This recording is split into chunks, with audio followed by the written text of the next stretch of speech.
Alexis Morgan with Mike Wallace for Grind City Media. The Grizzlies beat the Mavs 96-91. This is the first of a four-game homestand. The last few games, the Grizzlies have come out a little bit sluggish. What do you think about that, Mike? This was a tough back-to-back. You know, when you look at the Dallas Mavericks, they're one of the teams that has one of the best coaches, one of the best defensive-minded tacticians in the league in Rick Carlisle, and he can confuse you and he can confound you, and that's what the Grizzlies were up against.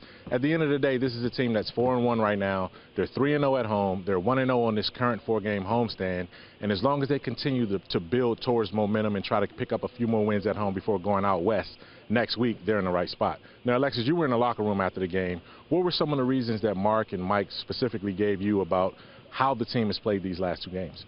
Mark specifically said that when they got on one-on-one situations, that's where they kind of broke down. And then Mike also said that the Mavs came out with a sense of urgency in the second half, and it slowed the pace of the Grizzlies. And so that's where they came up and they bounced back from that 19-point deficit the Mavs did. And luckily, Mike hit those clutch shots at the end, and we got one out. Well, one thing that the Grizzlies have been able to lean on all season long so far is the play of Marc Gasol. Mark had another monster game.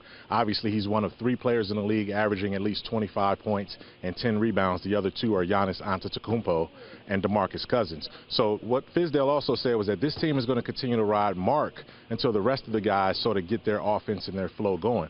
Mike is barely shooting 40% from the field right now through the first 5 games of the season. He's had slow starts, and that's something that he wants to work on for sure. But the Grizzlies will be back in action on Saturday against the Houston Rockets, so they'll try to get another chance to correct some of the offensive issues that they face. Now, Mike, do you think what we saw against the Warriors and Houston are the team that we're going to see for the rest of the year, or the team that we just saw against the Mavs?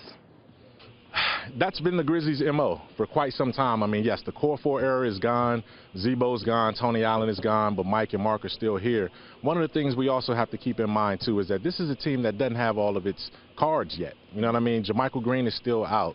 You know, we hadn't seen Wayne Selden really contribute yet because of his quad injury. And Ben McLemore is still a couple of weeks away from getting on the court and actually contributing to be cleared from that foot surgery. So until we start to see these reinforcements, the Grizzlies are probably going to get skittish. But again, 4-1 is 4-1. They like where they are overall. They still have room to grow. All right, make sure you check out Grizzlies.com for more.